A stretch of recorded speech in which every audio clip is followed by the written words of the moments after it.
Computer science নিয়ে আমার এরকম ব্রড কোনো আইডিয়া ছিল না। ছোটবেলা থেকে দেখতাম যে আমি ফিজিক্স একটু ভয় পাচ্ছি, যে আমি একটা অ্যাপস ডেভেলপ করব। পৃথিবীর মোটামুটি সব সাবজেক্টই কম বেশি ভালো, বাট সেই সাবজেক্টের ভিতরে ডিপলি ঢুকতে হয়, ঢুকে বুঝতে হয়, জানতে হয়, ওইটার মজাটা বুঝতে হয়। আমি এটা বিলিভ করি যে অলওয়েজ কনসিস্টেন্সি ম্যাটার্স। ক্যারিয়ারে এই ফিল্ডে ভালো কিছু করতে চাই, ওভার দ্য টাইম তার উচিত হইতেছে ফান্ডামেন্টাল জিনিসপত্রগুলো অনেক বেশি শক্ত করে ফেলা। মানে একাডেমিক পাশাপাশি আবার যে আমি যে প্রবলেম সলভিং করবো, এই টাইমটা আমি সামহাও ম্যানেজ করতে পারতাম না। তো আমি কোনো ইয়াং কোর্স এরকম গ্রুপে হয়তো অ্যাড হয়ে গেছি সামহাও। এই যে 6 মাসের মতো একটা সময় তুমি ডিসিপ্লিন ওয়েতে অলমোস্ট এভরিডে 3-4 ঘন্টা করে যদি কোড করো, এটা কি তোমার লাইফের ডিসিপ্লিন? বা তুমি যেভাবে তোমার কোডিং যদি হয় 30%, 70% হচ্ছে তুমি কতটুকু চিন্তা করতেছো। কারোর ক্ষেত্রে সহজ হইতে 2 মাস লাগে, কারোর ক্ষেত্রে 3 মাস, কারোর ক্ষেত্রে 6 মাস।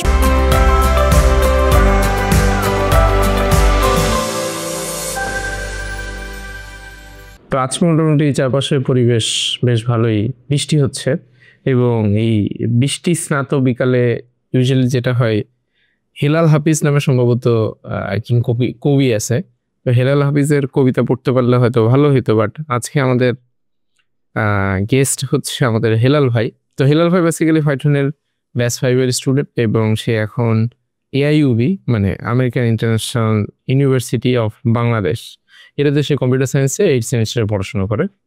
সো আজকে মোটামুটি যেটা জানার বা বোঝার চেষ্টা করব যে হেলাল ভাইয়ের কবি না হয়ে এই যে প্রফেসরিং এর দিকে কিভাবে সে গেল এবং আসলে এই জার্নিটা কেমন ভাবে সে পার করছে, ওভারঅল গল্পটা বোঝার চেষ্টা করবো, জানার চেষ্টা করবো। এটা জাস্ট হেলাল ভাইয়ের গল্প এবং আমার কাছে মনে হয় যে ইউটিউবের ভিতরে হাজার হাজার স্টোরি না, হাজার হাজার ভিডিওস আছে যেখানে হয়তো মানুষজন বলতেছে তুমি এটা করো, ওইটা করো, এটা করলে তোমার প্রবলেম সলভিং ভালো হয়ে যাবে, ওইটা করলে ভালো হয়ে যাবে।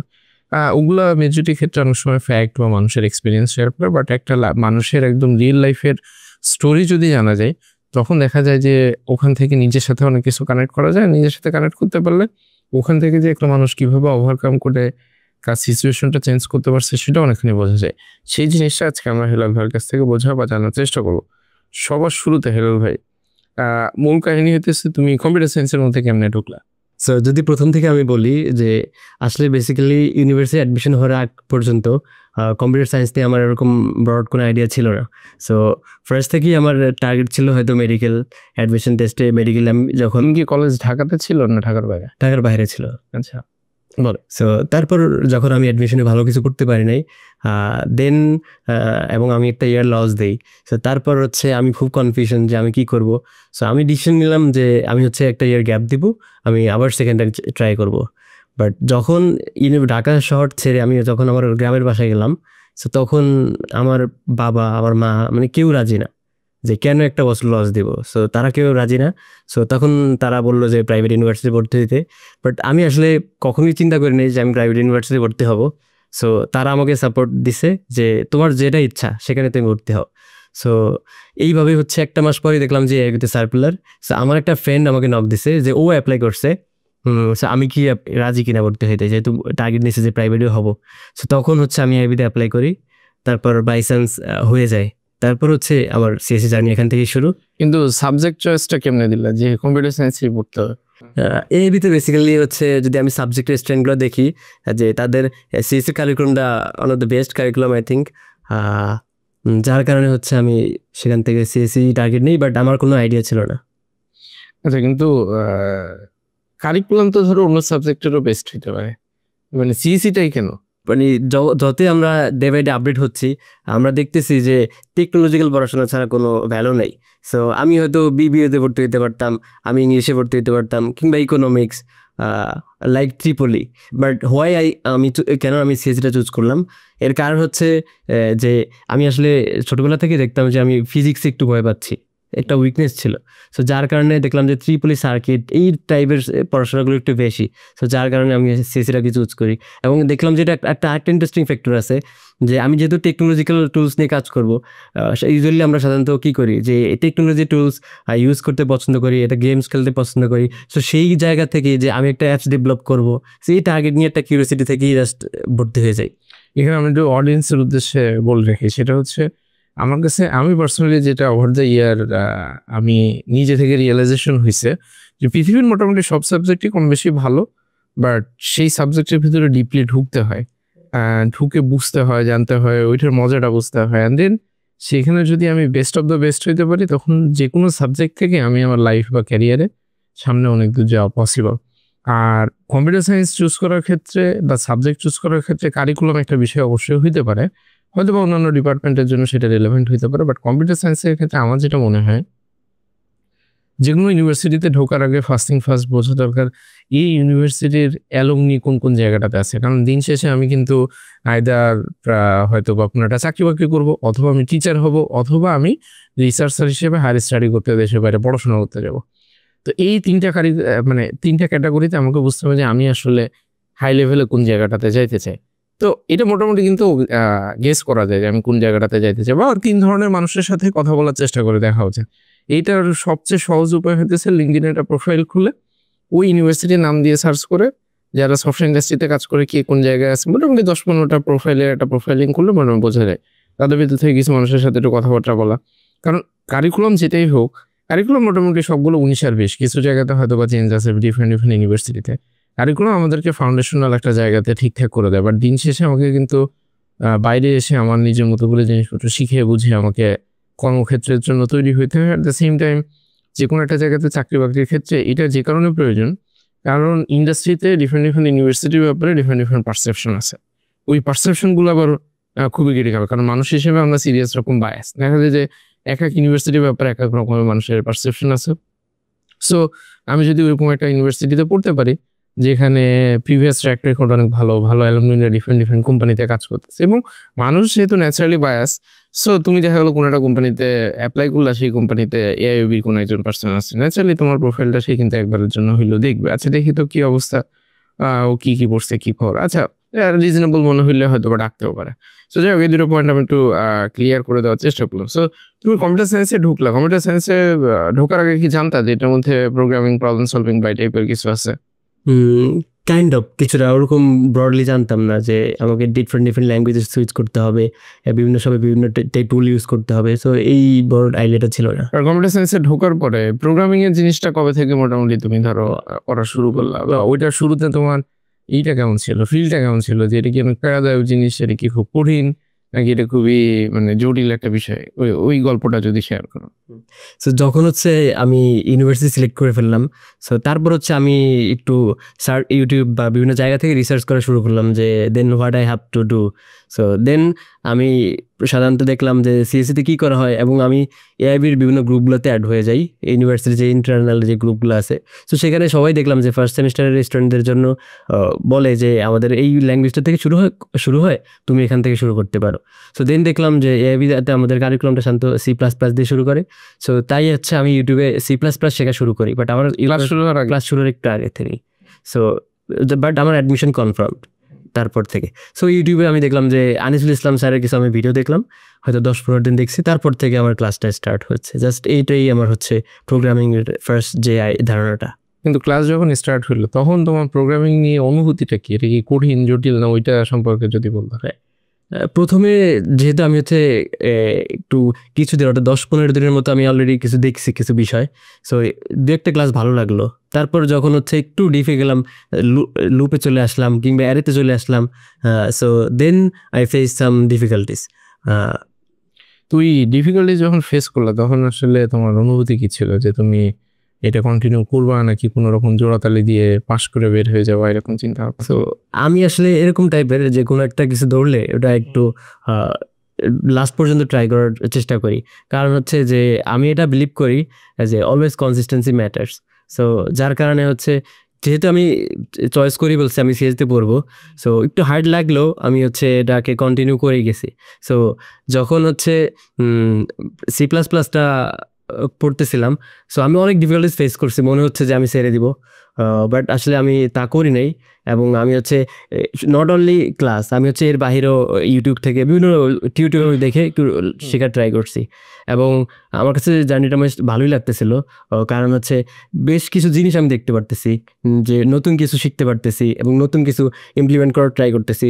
ফার্স্ট আমি যদি বলি back to my first semester, আমাদের ফার্স্ট কুইজে ছিল যে একটা গ্রেডিং সিস্টেম।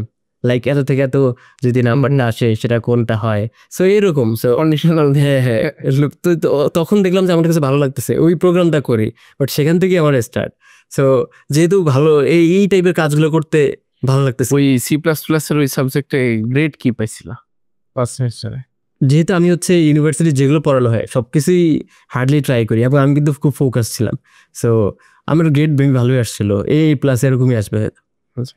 তো এইটা যখন তুমি করা শুরু করলে, এর পরবর্তীতে মানে প্রোগ্রামিং বা প্রবলেম সলভিং নিয়ে একটু সিরিয়াস ভাবে চিন্তা ভাবনা করা দরকার, এটা কবে থেকে শুরু করলাম? বাট তখন মানে ফার্স্ট সেমিস্টার শেষ করার পর যখন আমি C++ শেষ করলাম, তখন পর্যন্ত আসলে প্রবলেম সলভিং নিয়ে হ্যাভ নো আইডিয়া। সো আমি জানতামই না যে আসলে এরকম একটা প্রবলেম সলভিং করতে হয়, বাট আমার কাছে খুব ভালো লাগতেছিল, প্রোগ্রামিংটা শিখলাম, বাট এর বাইরে যে প্রবলেম সলভিং একটা জিনিস আছে সেটা হয়তো জানতাম না। সো তারপর যখন আমি নেক্সট সেমিস্টারে আসলাম, আমাকে হচ্ছে অবজেক্ট ওরিয়েন্টেড প্রোগ্রামিং দেওয়া হলো, সো সেখানে যেহেতু প্রজেক্ট করতে হবে, সো তখন দেখলাম যে আসলে আমার রিকোয়ারমেন্ট অনুযায়ী আমাকে কাজ করতে হয়, বিভিন্ন সময় আমার থিঙ্কিংটা করতে হয় যে আমি এখানে কি ইমপ্লিমেন্ট করব। সো তখন থেকে আসলে বেসিক্যালি আমি বুঝলাম যে একটা থিঙ্কিং, এবং ইউনিভার্সিটি টিচারও তখন বললো যে, দেখলাম যে আমাদের এখানে একটা কমিউনিটি আছে, তাদের সাথে তোমরা কি সিবি করো কিনা, তাদের সাথে অ্যাড হতে পারো। সো তখন দু একটা ক্লাস সেখানেও আমি গেলাম, বাট তখন থেকে আসলে আমি বুঝতে পারতেছি যে সিবি নামে একটা কিছু আছে। দেন আমাকে আসলে যদি আমি এই ক্যারিয়ারে এই ফিল্ডে ভালো কিছু করতে চাই, সিবি ছাড়া দেয়ারস নো ওয়ে। আচ্ছা, তো সিপি যখন এটা তুমি বুঝতে পারলা, তখন কি নিজে নিজে কোনো কন্টেস্ট দিছো? না, তখন কোনো কন্টেস্ট হয়, বাট নিজে কোনো প্রবলেম সলভ করতে, যেগুলো সিপি রিলেটেড প্রবলেম বা এরকম কোনো কিছু? তখন হচ্ছে যখন ইউনিভার্সিটি সিনিয়র ভাইদের সাথে কথা বললাম, তখন তাদের কাছ থেকে শুনে যে কিছু প্ল্যাটফর্ম আছে, এগুলোতে প্রবলেম সলভ করা যায়। তখন আসলে এই প্ল্যাটফর্মগুলোতে যাই, তারপর হচ্ছে হয়তো অ্যাকাউন্ট করি, অ্যাকাউন্ট করার পর আসলে ইনিশিয়ালি প্রবলেম কীভাবে সলভ করতে হয় ওগুলো কোনো আইডিয়া ছিল না। লাইক আমরা যখন ফার্স্ট সেমিস্টারে কোডিং করতাম, আমরা তো সাধারণত সিআউট একটা স্ট্রিং নিতাম, হ্যাঁ, বাট সিবিতে তো আসলে এই জিনিসটা করা যেত না। সো এটাই আমি বুঝতাম না। আমি যখন প্রবলেম সাবমিট করি, কোন প্রবলেমটা মেবি ফার্স্টের ওয়াটার মিল এরকম একটা কিছু হবে, বাট আমি হচ্ছে সিআউট দিয়ে ইনপুট নেওয়ার সময় যে এন্টার আর ইনপুট, আমি এই ফুলটা করতাম। তো তখন আমি আসলে বুঝতাম না যে কেন এটা এরর দিচ্ছে, মানে এটা কখনো অ্যাকসেপ্ট হচ্ছে না। পরে আসলে সিনিয়রদের জানতে পারতেছে যে এখানে এই টাইপের কিছু করা যায় না, এখানে জাস্ট আমাদেরকে আমার যেই সিকোয়েন্সে আমাকে ইনপুটগুলো নিতে হয়, এইভাবে ইনপুটগুলো নিতে হবে, যে আউটপুটটা দেখানো দরকার সে আউটপুটটা দেখাতে হবে। সো আমার সেকেন্ড সেমিস্টারে গিয়ে হচ্ছে আমি এই ধারণাগুলো পাই। আচ্ছা, এর পরবর্তীতে তুমি আসলে প্রবলেম সলভিং এর বিষয়ে সিরিয়াস ভাবে কাজ করা শুরু করছো কবে থেকে? প্রবলেম সলভিং আসলে আমার থার্ড সেমিস্টার থেকে একটু মোটামুটি কন্টিনিউ করলাম, বাট আমি ওরকম পারতাম না, but it was very difficult. এবং যেহেতু আমি হচ্ছে একটু একাডেমিকও ফোকাস ছিলাম, একটা ডিসেন্ট সিজিপিএ মেনটেন করা অলওয়েজ ট্রাই করি, মানে একাডেমিক পাশাপাশি আবার যে আমি যে প্রবলেম সলভিং করবো এই টাইমটা আমি সামহাও ম্যানেজ করতে পারতাম না। সো যার কারণে আমার আসলে দু একটা হয়তো অনেক সময় সপ্তাহে একটা হয়তো না, আমার 1 উইক 2 উইক গ্যাপ, সেই এরকম একটা ইনকনসিস্টেন্সি ছিল। আচ্ছা, এর পরবর্তী থেকে মানে সিরিয়াস হইলো কবে থেকে? সো তারপর দেখলাম যে আসলে বিভিন্ন জায়গায় সিনিয়র ভাইরা বললো, সবাই বলতেছে যে সিপি করতেই হবে, মাস্ট জানতেই হবে প্রবলেম সলভিং। আবার অনেকে বলতেছে তুমি সিপি করো, কন্টেস্ট না দাও, ইট ডাজেন্ট ম্যাটার, বাট তোমাকে কি প্রবলেম সলভিংটা শিখতেই হবে। সো যার কারণে হচ্ছে বিভিন্ন জায়গায় যাবে অনলাইনে আমি কি করতাম যে যখন কোনো ভালো কাউকে এই আমার সেক্টরে টেক সাইডে যে এনথুজিয়াস্টিক দেখি, ওই গ্রুপটাকে আমি অ্যাড হওয়ার ট্রাই করতাম। সো এইভাবে সামহাও হয়তো আমি কোনো ইয়াং কোডার্স এরকম হ্যাঁ গ্রুপে হয়তো অ্যাড হয়ে গেছি somehow, but I don't know কীভাবে আমি জয়েন হলাম। সো এইভাবে হয়তো বিভিন্ন সময় দেখতাম যে এখানে প্রোগ্রামিং রিলেটেড বিভিন্ন পোস্ট, এবং আমি দেখলাম যে ফাইট্রন নামে প্ল্যাটফর্ম আছে যেগুলো হচ্ছে এরকম কম্পিটিটিভ প্রোগ্রামিংয়ে হেল্প করা হয়, একদম তাও কি একদম বেসিক থেকেই তারা শুরু করে, এবং তাদের ডেডিকেটেড প্রবলেম সলভিং ক্লাবও আছে, সেখানেও তারা সুযোগ দেয়। সো তখন থেকে তাদেরকে জানি। তারপর আমি কোনো কোর্স করিনি তখনও, আমি যা করলাম তখন হচ্ছে তাদের যেই ভিডিও ইউটিউবে, হ্যাঁ, ওগুলো দেখা শুরু করলাম, এবং তাদের এখানে অনেকে দেখলাম যে কোডিং করে ভালো জায়গায় যাচ্ছে, তাদের যেই পডকাস্টগুলো ইউটিউবে আমি এগুলো দেখতাম। এমনকি আমি আপনাকে ধরতে গেলে হয়তো এখন আজকে ফার্স্ট দেখতেছি, বাট আমার কাছে মনে হচ্ছে যে আপনি অনেক পরিচিত, মানে আমার কাছে অনেক ফ্যামিলি লাগতেছে আপনাকে, কারণ হচ্ছে আমি আপনার অনেক পডকাস্ট অলরেডি দেখছি এখন পর্যন্ত, যার কারণে হচ্ছে দেখলাম যে আপনার কীভাবে কী করতেছেন। সো দেন আমার যেহেতু ইন্টারেস্ট জাগলো যে আমিও একটা প্রোগ্রামিং শুরু করব, বা শুরু থেকে একটা সিপির গাইডলাইনের মধ্যে দিয়ে যেতে চাই, দেন আমি আসলে ফাইট্রনের সাথে আমার জার্নিটা শুরু হয়। জার্নি যখন শুরু হইলো, এটা জার্নি শুরু করছো কবে, তখন কোন সেমিস্টারে পড়ো?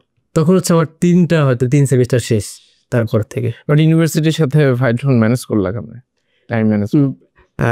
আমি যেটা এখন বুঝতেছি মানে হার্ডওয়ার্ক, আমরা যদি কোনো কিছু অ্যাচিভ করতে চাই, আমরা যদি ওই ডেডিকেশনটা থাকে তাহলে সব কিছুই করা পসিবল। ওই হার্ড ওয়ার্কটা নিজে নিজে করতে পারো না? কারণ ফার্স্টে লাইক আমার কাছে কোনো কি বলবো, আমার কাছে কোনো প্ল্যান ছিল না। আমি ইউনিভার্সিটি যাচ্ছি, একটা সিজিপিএ মেনটেন করতেছি, বাট দ্যাটস এনাফ, আর আমি কিছু করতেছি না। বাট এইভাবে হলে তো দেখতেছি আমার ইন ফিউচার আমার ক্যারিয়ার এটা কি এফেক্ট করবে। আমি হয়তো ভালো কিছু করবো না, একটা সিজিপিএ নিয়ে বের হয়ে যাবো, বাট দেখা যাবে দিন শেষে কোনো স্কিল থাকবে না। So somehow there's no way I have to learn skill. So যার কারণে হচ্ছে আমাকে মেনটেন করতে হবে যে আমি মাথার মধ্যে এরকম একটা কিছু করতেছি যে I have to do it. So তারপর হচ্ছে আমি বলছি যে আমার যা হয় হোক, সিজিপি একটু ডাউন হলে হোক, বাট আমি হচ্ছে ফাইটনটা কন্টিনিউ করবোই করবো। এবং ফাইটনের কিছু স্টুডেন্টের সাথে আমি মেসেজ করলাম যে ভাই কীরকম আপনাদেরকে, তারা তো বলতেছে খুব ভালো আইডিয়া দিচ্ছে যে এটা তোমার জন্য বেস্ট হয়, যেহেতু তুমি অলরেডি প্রোগ্রামিং কিছু জানো, C++ তুমি এনজয় করছো, বা অবজেক্ট ওরিয়েন্টেড আমি একটু দেখলাম, হ্যাঁ একটা প্রজেক্টও ছোটোখাটো করছি বাট ওটা ভালো হয় না। তো তখন তোমার জন্য ইজি হবে, তুমি ফার্স্টে থেকে যদি ট্রাই করো, হার্ডওয়ার্ক করো, এটা আসলে পসিবল। এবং তাদের যে ডেডিকেটেড স্ট্রাকচার সম্পর্কে আমি শুনলাম, সো সেখান থেকে আসলে আমার একটা আগ্রহ জমলো যে আমি একটু ট্রাই দিয়ে দেখি। এই যে তুমি ফাইটনের মধ্যে ঢুকলা, এর পরবর্তীতে তোমার ডেইলি কি পরিমাণ সময় দিতে হতো? ইনিশিয়ালি আমি আসলে খুবই রিল্যাক্স মোডে ছিলাম, যেহেতু আমি হচ্ছে C++, এগুলো পারি। মোটর C++ আর C more kind of similar, just একটু চেঞ্জ। সো আমার কাছে ওরকম ইনিশিয়ালি হয়তো বেশি ডিফিকাল্ট মনে হয় না। ডিফিকাল্ট মনে হয়েছে যখন আমার ফাইটনও ডেটা স্ট্রাকচার চলতেছে, এআইবিতে আমার ডেটা স্ট্রাকচার চলতেছিল, দুইটা already kind of similar type. So তখন থেকে আমার যদি একটু ডিফিকাল্ট হয়েছে, বাট আই এনজয়, বিকজ আমি দেখলাম যে ইউনিভার্সিটি ক্লাসেও যে টপিকগুলো পড়তেছি আমার সামহাও লাইকলি দুইটাই সেম টাইমে দেখলাম যে শুরু হয়ে গেছে। ওই সময় ইউনিভার্সিটিতে ডেটা স্ট্রাকচারে তোমার গ্রেডিং কত ছিল, মানে গ্রেড কত পাইছিল? ডেটা স্ট্রাকচারে এই গ্রেড এরকম হবে। আচ্ছা, মানে ভালো গ্রেড পাইছে। আচ্ছা, ওটা কি তোমার এই জায়গার লার্নিং থেকে কোনোভাবে হেল্প হয়েছে কিনা? হ্যাঁ, অবশ্যই হেল্প হয়েছে। যেটা হচ্ছে যে ইউনিভার্সিটিতে দেখলাম যে জিনিসটা করা হয়, যতই ডেটা স্ট্রাকচার পড়ি, যাই পড়ি, সেখানে আসলে আলটিমেটলি আমরা স্লাইড পড়ি, বিকজ আমাকে সিমুলেশনগুলো দেখানো হয় বা লাইভে একটা কিছু করতে দেওয়া হয় ল্যাব ক্লাসে করতে দিলে তো সাধারণত আমরা নর্মালি খুব কম পোলাপানি আছে যে হাতে লিখে কোড করে। সো হাতে লিখে কোড করে খুব কম মানুষই আছে। সো আমি জাস্ট যে এটা ডেটা স্ট্রাকচার যখন আমি শিখবো, তখন জাস্ট আমি কি ইউনিভার্সিটি থেকে জাস্ট বেসিক্যালি বলতে গেলে যে খুবই সারফেস লেভেলে, হ্যাঁ একদম জাস্ট একটা আইডিয়া পাচ্ছি যে হাউ ইট ওয়ার্কস, যে সিমুলেশন টাইপ যেভাবে একটা ডেটা স্ট্রাকচার কাজ করে, স্ট্যাক কীভাবে করতে হয়, এই টাইপ শিখছি। বাট যখন আমার ফাইটন ক্লাস করতেছি, তখন আমি আসলে মজাটা পাই। যেমন যখন বাইরে দেখলাম যে সব কিছুই, আমি স্ট্যাক বলি, কিউ বলি, আমি হচ্ছে হিপ বলি, যা কিছুই বলি না কেন, তারা হচ্ছে একদম হাতে কোড বাই কোড লিখে এবং হচ্ছে বিভিন্ন অ্যানিমেশনের মাধ্যমে যেভাবে দেখানো হয়েছে, এবং রাহাত ভাই দেখলাম যে একদম কোড লিখে করাতো। সো এই জিনিসগুলোকে আমাকে একদম হাত কোড করতে হেল্প করছে। তো তুমি ফাইটনের ভিতরে যখন শুরু করলে, এখানে কি এরকম কোনো সিচুয়েশন হয়েছে যখন মনে হয়েছে যে ফাইটনের প্রেশার অনেক বেড়ে গেছে, যে ভাই এটার কন্টিনিউ করা যেতেছে না, অনেক প্যারা হচ্ছে, আবার একাডেমিকেও প্যারা হচ্ছে, এরকম কোনো সিচুয়েশন হয়েছে, বা কখনো কি কনসিস্টেন্সি ব্রেক হয়েছে? হ্যাঁ, এটা আসলে পার্ট অফ লাইফে। কখনো হতো এরকম যে আমার পরীক্ষা চলে আসছে, তখন আমি আর টাইম দিতে পারতেছি না, বিকজ আসলে আমাদের মডিউলগুলো এবার সাজানো ছিল যে অ্যাটলিস্ট 4-5 ঘন্টা মিনিমাম দেওয়া লাগতো। সো যেহেতু আমার এক্সাম চলতেছে বা এখানে মডিউল রিলিজ হচ্ছে, তখন আসলে কোনোভাবেই পসিবল ছিল না, তখন হয়তো পিছিয়ে পড়তাম কিছুটা। ওভারকাম করলাম। এই পিছিয়ে পড়াটা আসলে আমি সব ক্রেডিট গোস টু ফাইটন, বিকজ যখন দেখতাম যে আমি পিছিয়ে পড়তেছি, তখন সামহাও দেখলাম লাকলি আমার ফোনে কল চলে আসছে। সো হয়তো ফাইটনের কোনো ভাইয়া হয়তো আমাকে ফোন করতো যে তুমি তো পিছিয়ে পড়তেছো, তোমার সমস্যা কি, আমার এগুলো তারা জানতো। এবং যখনই পিছিয়ে পড়তাম দেখতাম যে আরিফ ভাইয়া হচ্ছে আমাদেরকে কি করতো, যে একটা রুটিন বানিয়ে দিত, how can I overcome from there. So এই তাদের প্ল্যানে যেমন দেখতাম আমি 1 উইক পিছিয়ে গেছি, সো আরিফ ভাইয়া কি করতো, যে বলতো যে তাহলে তুমি হচ্ছে যেই মডিউলটা একদিনে আসে, সেই মডিউলটা লাস্ট যখন আমার এক্সামের পর তারা বলতো যে এটা আমার 1.5 দিন, একটা 1.5 মডিউল আমার একদিনে শেষ করতে হতো, মানে 1.5টা মডিউল আমার তখন একদিনে শেষ করতে হতো। সো এইভাবে আসলে আমি আবার এক্সামের পর আবার একটু এক্সট্রা এফোর্ট দিয়ে এটাকে ওভারকাম করা লাগছে। সো তুমি ফাইটনে যখন জয়েন করলে, আর ফাইটনের আগেও তো তুমি কম্পিটিশন প্রবলেম সলভ করতে, সো দুইটার ভিতরে আসলে ডিফারেন্সিয়েশনটা তুমি কেমন দেখো, যে আগে একটা প্রবলেম যখন সলভ করতে তখন তুমি যেভাবে চিন্তা ভাবনা করলা, পাইথনের পরে তোমার আসলে প্রবলেমের দিকে তুমি কিভাবে অ্যাপ্রোচ করো সব? ফাইট্রনে এনরোল করার আগে আমি যেভাবে প্রবলেম সলভ করতাম, আসলে আমি কোনো টপিক চুজ করতাম না, আমি জাস্ট র্যান্ডমলি সর্ট করে যে ইজিস্ট প্রবলেমগুলো আছে সেখান থেকে একটা পিক করতাম, জাস্ট ট্রাই করতাম, না পারলে হয়তো বিভিন্ন জায়গা থেকে আবার গুগল করে একটু দেখার ট্রাই করতাম, বোঝার ট্রাই করতাম। বাট ফাইট্রনে ঢোকার পর আমার যে জিনিসটা হয়েছে যে তারা কি আমাকে একটা টপিক শেখায়, তারপরে আমি যখন ওই টপিকটা শিখি ওই টপিকটার উপরে কি আমাকে ডেডিকেটেড কিছু প্রবলেম দেওয়া হয়, সেটা হোক কি কোড প্রসেস থেকে, সেটা হতে পারে লিড কোড থেকে, বা আরও ডিফারেন্ট প্ল্যাটফর্ম থেকে হইতে পারে। সো এই প্রবলেম সলভিংটা আমি আসলে বুঝে বুঝে করতে পারতাম, বিকজ যখন আমি হচ্ছে র্যান্ডমলি একটা প্রবলেম চুজ করতাম আমার আসলে কিছু লিমিটেশন ছিল, আমি হয়তো সলভ করতে পারতাম না, আমার একটা সলিউশন দেখা লাগতো। আর যখন ফাইট্রনে আমি হচ্ছে একটা টপিক শিখতাম এবং সেখানে হচ্ছে একটা ওই টপিকটার উপরে একটা ডেডিকেট প্রবলেম সলভ করতাম, এইভাবে হচ্ছে আমার প্রবলেম সলভিংয়ের যে জার্নিটা সেটা একটু স্মুথার হয়। কিন্তু এইরকম কি কখনো হয়েছে যে ধরো তোমার কাছে কি মনে হয় যে প্রবলেম সলভার হওয়ার জন্য আসলে কোডিং স্কিলটা সবার আগে প্রয়োজন, না কিন্তু কনফিডেন্সের জায়গাটা, যে আসলে কারণ প্রবলেম তো আসলে কঠিন হবে, ধৈর্য ধরে বসেও থাকতে হবে, সেক্ষেত্রে কি কোডিং স্কিল বেশি প্রয়োজন নাকি তোমার কনফিডেন্সের জায়গাটা, মানে চিন্তা ভাবনা যে না আমি করতে পারবো, মানে অবশ্যই তো কোডিং স্কিল ছাড়া তুমি প্রবলেম সলভ করতে পারো না, বাট ওইটার কি কোনো প্রয়োজনীয়তা আছে কিনা, আছে কি মনে হয়? কোডিং তো জাস্ট আমরা হচ্ছে কোনো একটা কিছু ইমপ্লিমেন্ট করবো, কোডিং এটা হচ্ছে কি একটা ভার্ব, লিখে ফেলবো, জাস্ট এ ল্যাঙ্গুয়েজ। সো আর হচ্ছে প্রবলেম সলভিংটা ডিপেন্ড হচ্ছে, আমি মনে করি এটা হচ্ছে ইট ডিপেন্ডস অন থিঙ্কিং, চিন্তা করা। লাইক আমাকে একটা জটিল কমপ্লেক্স কিছু দিয়ে দিল, সে এইটাকে আসলে সিম্পলিফাই করে করে করে করে আমি কীভাবে আসি। সাপোজ আমি যদি বলি যে আমি হচ্ছে ইন্টারেস্টিংয়ে বলি, আমি যেহেতু একটা স্টুডেন্টকে প্রোগ্রামিং করাচ্ছি, সো ওকে হচ্ছে আমি 2-1 দিন আগে হচ্ছে আমি ওকে একটা মাল্টিপ্লিকেশন টেবিল আমি লিখে দিলাম, যে এখন বললাম যে তুমি হচ্ছে এটা প্রোগ্রামিং এর থ্রুতে করো। লাইক বললাম যে একটা ইনপুট নাম্বার নাও, যদি ইনপুটটা সাপোজ 5 হয় তাহলে 5 × 1 = 5, 5 × 2 = 10। So this type of multiplication টেবিলটা আমি কি আউটপুটে দেখতে চাই। সো এখন হচ্ছে এই প্রবলেমটা যদি আমি সলভ করি, জাস্ট ওকে যখন আমি প্রথমে ইনিশিয়ালি দিলাম ও কিন্তু পারতেছে না, কারণ হচ্ছে ও আসলে ওর থিঙ্কিংটা তখনও অতটুকু ডেভেলপ হয় নাই। তখন হচ্ছে আমি ওকে জাস্ট ও হচ্ছে সবসময় কি আগে ল্যাপটপটা কাছে নেয়, হচ্ছে কোডিং করে। তো আমি আসলে ওকে বললাম যে ল্যাপটপের কাজ হচ্ছে পরে, সো ফার্স্ট হচ্ছে আগে আমাকে খাতায় নামটা কি মাল্টিপ্লিকেশন টেবিলটাকে ভিজুয়ালাইজ করতে হবে। সো আমি এখানে দেখবো যে আমার কোথায় কোথায় চেঞ্জ হচ্ছে। সাপোজ আমি যদি দেখি 5 × 1 = 5 হচ্ছে, 5 × 2 10 হচ্ছে, লাইক আমার কিন্তু 5 সেমই থাকতেছে, যদি ইউজার 5 দিচ্ছে, জাস্ট 1 2 3 এটা কি একটু চেঞ্জ হচ্ছে। সো এই পোর্শনটাকে আমার চেঞ্জ হচ্ছে, আবার কি আমি দুইটাকে মাল্টিপ্লাই করে হচ্ছে আমি কি রেজাল্টটা লিখতেছি। সো জাস্ট যদি এটা একটু আমি যদি থিঙ্কিং করি যে আমি কিন্তু এখানে লুপের সাথে একটু ম্যাচ পেয়ে যাচ্ছি, যেমন লাইক যেই ভ্যারিয়েবলটা আমি চেঞ্জ হচ্ছে সেটা কিন্তু আমি ভ্যারিয়েবল মাধ্যমে পেতে পারি সবসময় +1 করতে থাকে, যখন শেষ হবে এটাকে আমি জাস্ট এটা এই এক্সাম্পলটা দিচ্ছি যে একটা স্টার্টিং, যে লাইক থিঙ্কিং এর এক্সাম্পল। যদি আমি কোনো থিঙ্কিং না করি ইনিশিয়ালি, এটা আসলে খুবই ডিফিকাল্ট, বাট যখন আমি চিন্তা করব তখন কিন্তু it's very easier to me. So এই চিন্তা ভাবনা করার অ্যাবিলিটিটা গ্রো করার সবচেয়ে জরুরি। তো তুমি 6 মাসের মতো যখন সময় কনসিস্টেন্টলি পাইথনের সাথে প্রবলেম সলভিং করলা, বা এটা করার পরে তোমার পার্সোনাল কনফিডেন্সের কি অবস্থা? তখন আসলে আমি একটা অন্যরকম হয়ে গেছি তো বলতে গেলে, যে আমি তখন আসলে আমার ডিপার্টমেন্টাল কোর্সগুলোকে আমি খুব এনজয় করা শুরু করে দিছি। এবং তারপর যখন আমার অ্যালগরিদম কোর্স আসলো, তখন দেখা যায় যে যে টপিকগুলোই পড়ানো হয় না কেন, তখন আমি কিন্তু একদম কোড লিখে লিখে তখন করা শুরু করি। এবং আমাদের ইউনিভার্সিটিগুলোতে কি হয়, যখন ল্যাবে কোনো একটা টাস্ক দেওয়া হয়, মেবি 50%-এরও বেশি এরকমই হবে যে হয়তো ChatGPT মেরে একটা সলিউশন নিয়ে এসে ওইটাকেই ভাইবা। আমি একদম অনেস্টলি স্পিকিং,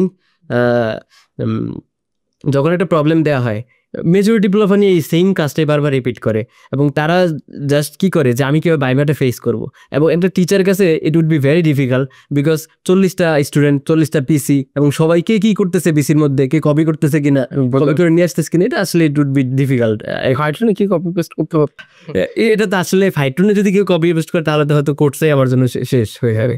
এটা আসলে ফাইথন যারা করে তারা এটা অলরেডি জানে যে আমার ইউনিভার্সিটি, আমার ফ্রেন্ড, তাদের সাথে কথা বলে এরকম 2-1 আছে যে যারা হচ্ছে জাস্ট কপি পেস্ট করে সাবমিট করার কারণে হচ্ছে কোর্সটা তাদের শেষ, বেন হয়ে গেছে। সো আমি দেখলাম যে আমার সাথে যারা 2-1 ছিল, আমি হয়তো লাস্ট পর্যন্ত ছিলাম, বাকি সবাই কি ব্যান হয়ে গেছিল। এই যে 6 মাসের মতো একটা সময় তুমি ডিসিপ্লিন ওয়েতে অলমোস্ট এভরিডে 3-4 ঘন্টা করে যদি কোড করো, এটা কি তোমার লাইফের ডিসিপ্লিন, বা তুমি যেভাবে চলাফেরা করতা, পড়াশোনা করতা, সেখানে কি কোনো চেঞ্জ আসছে? অবশ্যই আমি আজকে আমার সাথে একটা ফ্রেন্ড আসছে, হ্যাঁ। তো সবাই বলতেছে মানে আমাকে কেন পাওয়া যাচ্ছে না, এখন সবাই বলে মানে আমি কিন্তু ওদের সাথে আড্ডা ফাড্ডা নাই, আগে যে অনেকটা একটু বেশি আড্ডা ফাড্ডা দেওয়া লাগতো, মানে বলুন বলতেছে মানে আমাকে একটা বলতেছে আমি ঘরোয়া, হ্যাঁ আমি বাসায় থাকি সবসময়, তো এইরকম। বাট আমি আসলে এই যে কাউকে বলতে চাইতাম না যে আমি এখানে একটা কিছু করি, সবসময় একটু হাইড করি, যখন আমার সাকসেসটা আসবে তখন হয়তো কেউ জানবে। সো আসলে আমি হচ্ছে ইউনিভার্সিটি যাইতাম, আবার বাসায় আসতাম, আবার কোর্সে ফ্লো দিতাম, আসলে এইভাবেই একটা কনসিস্টেন্সি লাইফ যাচ্ছিল আমার। তো তুমি এই এখন তোমার কোড ফোর্সেস বা কোড শেফের ভিতরে রেটিং এর কি অবস্থা? আমার হচ্ছে কোডশিপে হচ্ছে 2 স্টার অর্থাৎ 1400+ রেটিং আছে, আর কোড ফোর্সেসে হয়তো 100+, 1000+। 1000+, আচ্ছা। সো এখনো কি তুমি এই সিপি বা এই যে কন্টেস্ট দাও? এখন আসলে যেহেতু একটা লং টাইম হয়ে গেছে, এখন এটা আসলে লং টাইম কন্টিনিউ করা একটু ডিফিকাল্ট হয়ে যায়। তুমি নিজে নিজে কি প্রবলেম মাঝে মধ্যে সলভ? হ্যাঁ অবশ্যই। এটা কোথায় সলভ করো?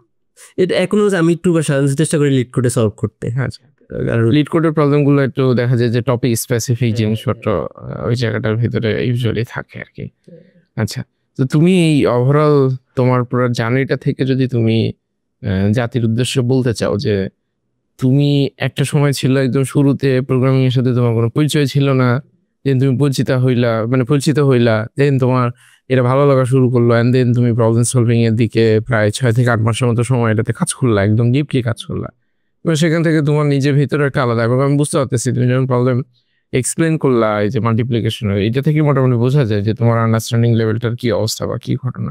তো সেই জায়গাটাতে এই যে একটা চেঞ্জের ভিতর দিয়ে গেলা, এই চেঞ্জটা আসলে কিভাবে হইলো বলে তোমার মনে হয়? এবং যারা অনেকেই এই ভিডিও, ধরো তুমিও দেখছো এরকম ভিডিও, সবার ভিতরে কনফিউশন থাকে যে ভাই কম্পিউটার সায়েন্সে সামা ভর্তি হয়েছি, আগামাথা তো কিছুই বুঝি না, কি করব, কপি করবো না পেস্ট করবো, কি মানে বুঝে উঠতে পারি না। তো সেই জায়গাটাতে তারা আসলে কিভাবে চিন্তা ভাবনা করতে পারে? নট নেসেসারি সবাইকে পাইথনের মধ্যে ঢুকলেই জীবন চেঞ্জ হবে, বিষয়টা এরকম না, হয়তো বা অবশ্যই হবে, সেখানে সে যদি তার নিজের দিকে চেষ্টা বা ওইটা করে তাহলে তো অবশ্যই। বাট জেনেরিক ওয়েতে যদি তুমি একটা সাজেশন দিতে চাও? এক্ষেত্রে আমি আসলে আমার যতটুকু ডেভেলপ হয়েছে এই পর্যন্ত থিঙ্কিং বা লজিক্যাল যেটা বলি, আমি আসলে ক্রেডিটটা ফাইট্রনকে দিতে চাই। কারণ হচ্ছে যে যখন ফাইট্রনে আমি একটা কোনো একটা ডেটা স্ট্রাকচার অথবা অ্যালগরিদম করতেছি, আমাদের তো একটা মডিউলে অনেকগুলো সেগমেন্ট থাকে। সাপোজ আমি হচ্ছে কি করবো, একটা কমপ্লেক্স ডেটা স্ট্রাকচার সলভ করবো, যেটা হতে পারে ডায়াক্সট্রা, যেটা হতে পারে বেলম্যানফোর্ড। সো ফাইট্রনে কি করে, ফার্স্ট মডিউলটাতে আমাদেরকে আসলে জাস্ট কি একটা কোনো কিছু একটা ড্র করে দেখানো হয়, যে জাস্ট সিমুলেশন প্রসেসটা জাস্ট প্রথম আমাদের ভিডিওটাই থাকে কি যে হচ্ছে আমি জাস্ট অবজার্ভ করি এটা কীভাবে আগাচ্ছে, এবং সিমুলেশন করে আমি বোঝার ট্রাই করি। দেন হচ্ছে আমার কাছে আসে হচ্ছে কোডিং কাজটা। সো রাহাত ভাই আমাদেরকে সবসময় একটা কথাই বলতো যে তুমি যদি কোনো একটা কিছু চিন্তা করতে পারো তাহলে ওইটাই কি তুমি ডেভেলপ করতে পারবে। এবং মাঝে মাঝে হয়তো ভাইরা অনেক এক্সাম্পল দিত যে একটা ইন্ডাস্ট্রিতে আমরা আসলে সবসময় মনে করি যে সিএসসি মানে হয়তো কোডিং, সাধারণত হয়তো কোডিং করে, বাট ভাইরা বলতো যে সিএসসির ভিতরে তুমি যদি একটা কোম্পানিতে জব করো, তাহলে যার যদি তোমার কোডিং যদি হয় 30%, 70% হচ্ছে তুমি কতটুকু চিন্তা করতেছো। সো এই জিনিসটাই আমাকে হেল্প করতো তখন আমাদেরকে বলতো সবসময় সাথে যেন আমরা খাতা কলম রাখি। তো ফার্স্ট হচ্ছে আমি যে প্রবলেমটা সলভ করবো ওইটা হচ্ছে খাতা কলমে বিভিন্ন অ্যাঙ্গেল থেকে ভিজুয়ালাইজ করা, যে কীভাবে হাউ ইট ওয়ার্কস অ্যান্ড কীভাবে হচ্ছে আমি আমার ডিজায়ার্ড সলিউশনটা হ্যাঁ কীভাবে আমি আমার ডিজায়ার্ড সলিউশনটা পেতে পারি। দেন যখন আমি আন্ডারস্ট্যান্ড বুঝতে পারবো যে এটা হচ্ছে এইভাবে কাজ করতেছে, লাইক আমি যদি একটা ফিবোনাকি সিরিজ সলভ করি, আমি জানি কি প্রিভিয়াস দুইটা সংখ্যা যোগ করে আমার পরবর্তী সংখ্যাটা আমার জেনারেট করতে হবে, এমনকি একটা লুপের মধ্যে দিয়ে যাব, আবার পরবর্তীতে প্রিভিয়াস দুইটা সংখ্যাকে আমি আপডেট করতে হবে। সো এইভাবে কি ফার্স্টে খাতায় লিখবো, তারপর এই জিনিসটা কি আমি চিন্তা থেকেই কি জাস্ট কোড করা শুরু করে দেবো। কোডে মানে এটা তো সিনট্যাক্সে জাস্ট আমাদের কনভার্ট করতে হবে আর কি। তো যাই হোক, আজকে আমরা মোটামুটি তোমার কাছ থেকে তোমার প্রোগ্রামিং বা প্রবলেম সলভিং এর জার্নিটা সম্পর্কে জানার চেষ্টা করলাম। তুমি সবশেষে কোনো কিছু অ্যাড করতে চাও কিনা জাতির উদ্দেশ্যে? সো প্রবলেম সলভিং জিনিসটা আসলে এটাকে আমি খুবই ইজি কখনোই বলবো না। এটা আসলে অনেক সময় হয় যে এটা অনেক ট্রমা, ডিপ্রেশনে পড়ে যেতে পারে।